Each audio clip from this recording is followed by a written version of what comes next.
ये कहानी है डीएवी पब्लिक स्कूल की, जो भुवनेश्वर में था।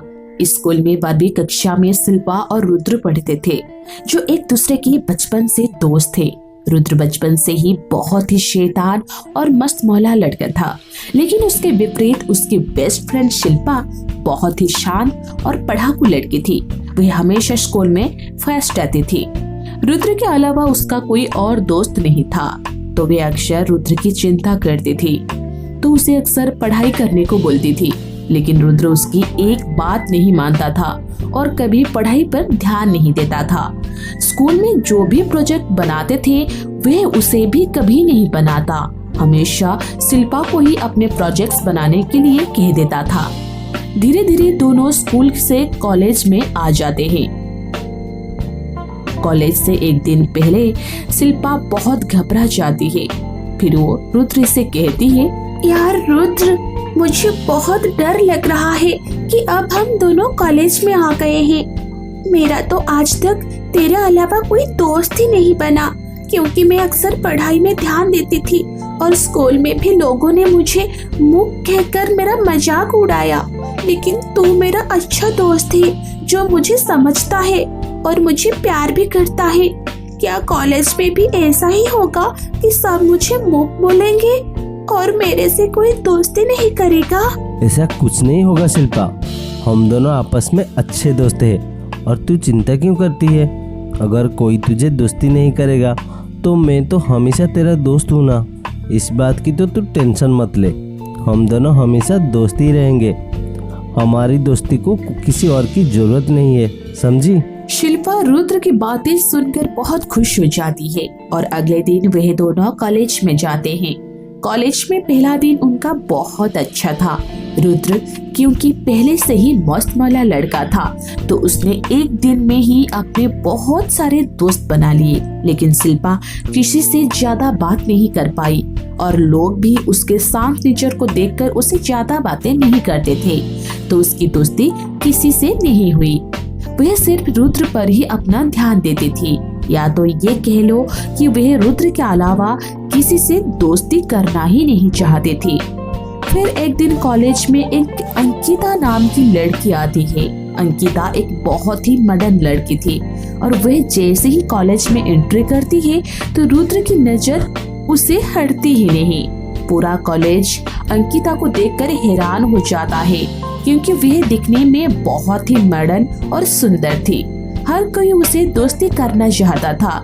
रुद्र ने भी अपने दिमाग में सोचा कि इतनी सुंदर लड़की को मेरी गर्लफ्रेंड होना चाहिए, और वह उसे दोस्ती करने के लिए उसके पास जाता है। हाय, मेरा नाम रुद्र है। तुम कॉलेज में नई आई हो? हाँ, मैं कॉलेज में नई आई हूँ।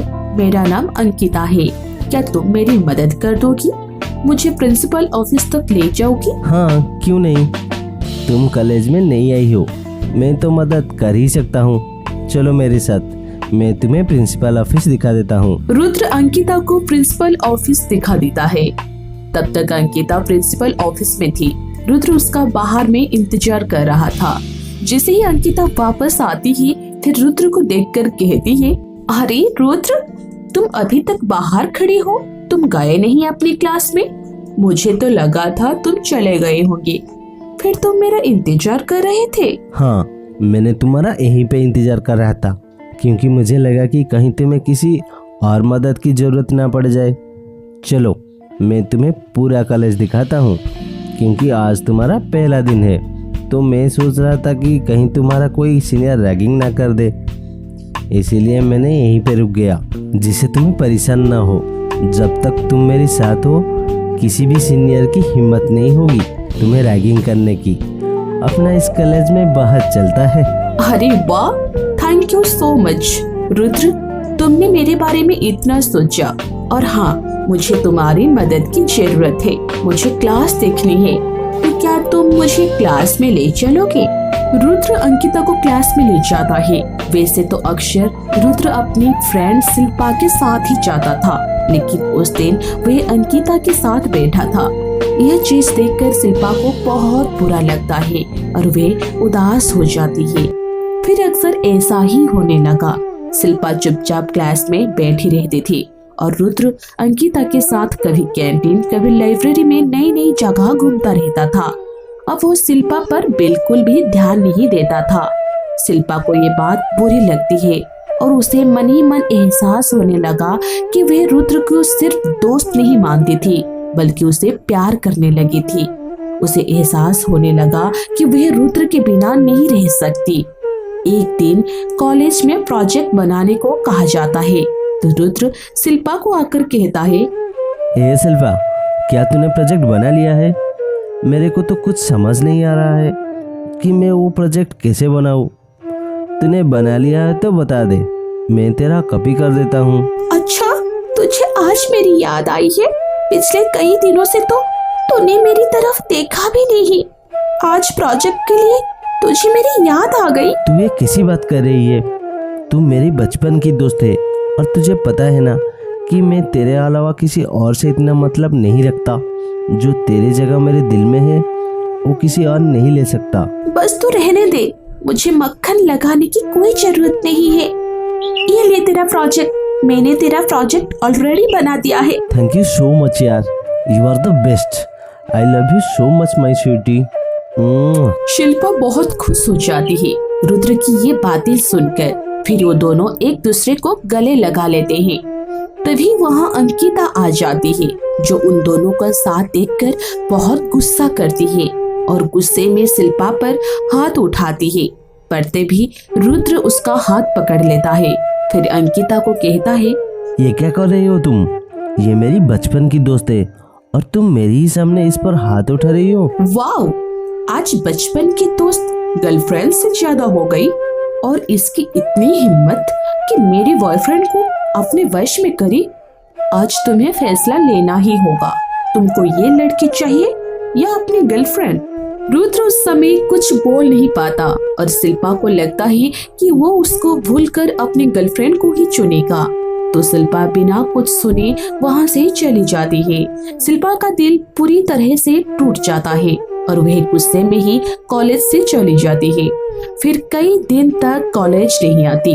रुद्र यह चीज रियलाइज करता है कि शिल्पा कई दिन से कॉलेज नहीं आई तो उसे भी एहसास होने लगता है कि आखिर हुआ क्या, क्योंकि उसके दिल में भी कहीं ना कहीं शिल्पा के लिए जगह थी। लेकिन उसे एहसास नहीं था कि वह भारी खूबसूरती के चक्कर में अपने सच्चे प्यार को समझ नहीं पा रहा था। तो वह शिल्पा के पास जाता है और कहता है, हे पार्टनर, क्या हुआ? तू कॉलेज नहीं आ रही है कई दिन से। मैं तो तेरा इंतजार करता हूँ, तुझे फोन भी करता हूँ, तू मेरा फोन भी नहीं उठा रही है। क्या बात हो गई? कॉलेज में किसी ने कुछ कहा क्या? अगर कुछ कहा तो मुझे बता दे, मैं अभी जाकर उसे सीधा कर देता हूँ। किसी को सीधा करने की जरूरत नहीं है, क्योंकि मुझे किसी ने कुछ नहीं कहा। मेरी तबीयत कुछ दिन से ठीक नहीं है, इसलिए मैं कॉलेज नहीं आ रही हूँ। जब मेरी तबीयत ठीक होगी तो मैं आ जाऊंगी। अभी तो जा यहाँ से। जा यहाँ से मतलब? तू मुझे जाने को कह रही हो? मैं तेरा बचपन का दोस्त शिल्पा, तूने मेरे साथ कभी इस तरह बात नहीं की। अब ऐसा क्या हो गया जो तूने मुझे इस तरह से भेज रही हो? मुझे कुछ नहीं हुआ, तो जा यहाँ से। मैंने कहा ना, मेरे पास रहने की कोई जरूरत नहीं है। तो जा अपनी अंकिता के पास, उसे तेरी बहुत जरूरत है। फिर शिल्पा ये बात कहकर बहुत तेज तेज रोने लगती है और उसे घर से बाहर निकाल देती है। पर रुद्र नहीं जाता और शिल्पा के पास जाकर उसे कहता है, शिल्पा, मुझे तुझे कुछ कहना है, मुझे बहुत जरूरी बात करनी है। पर मुझे तुझसे कोई बात नहीं करनी, तो जा यहाँ से। मैंने तुझे कहा था ना कि जब तक मेरी तबीयत ठीक नहीं है मैं कॉलेज नहीं आऊंगी, तो फिर जाता क्यों नहीं है? शिल्पा, तू मेरी एक बात तो सुन ले। मैंने तुझे यही कहना चाहता हूँ कि मैं तुझे पसंद करता हूँ यार। जो एहसास मुझे तेरे साथ रहने से नहीं हुआ वो तेरे दूर होने पर हुआ। मैं तुझे पहले से ही प्यार करता हूँ, लेकिन कभी रियलाइज नहीं हुआ। जब उस दिन अंकिता ने तुझ पर हाथ उठाया और मुझे पूछा कि मेरे लिए कौन जरूरी है, तब तू बिना कुछ कहे बिना कुछ सुने वहाँ से चली गई। पर तू तब बचपन से जानती है ना मुझे, फिर तेरे अलावा कोई खास हो सकता है क्या मेरे लिए? उस दिन मुझे एहसास हो गया कि तू कितना खास है मेरे लिए। शिल्पा ये सुनकर बहुत खुश होकर कहती है, हाँ पागल, मैं भी तुझसे बहुत प्यार करती हूँ। मुझे भी ये एहसास तब हुआ जब तू अंकिता के करीब गया और अंकिता के साथ तुझे देख ही नहीं पाई, इसलिए मैं कॉलेज भी नहीं आ रही थी। मुझे तो यही लग रहा था कि तू अंकिता से प्यार करता है। मेरी खुशी तेरी खुशी में ही है, इसलिए मैंने अपने आप को तुझसे दूर कर लिया। तू पागल है? अगर तुम मुझे प्यार करती थी तो मुझे एक बार बताना तो चाहिए था ना। बड़ा सैक्रिफाइस करने वाली बन रही थी। अरे कम से कम मुझे एहसास तो दिलाती कि तू भी मुझे प्यार करती थी। पागल, मुझसे दूर होने चली थी। अगर मैं मर जाता तो? आज के बाद ऐसी बात नहीं बोलना, वरना मैं भी मर जाऊंगी। और वे दोनों एक दूसरे को गले लगा लेते हैं और दोनों अपने प्यार का इजहार कर देते हैं और आगे अपना जीवन खुशी खुशी बिताते हैं।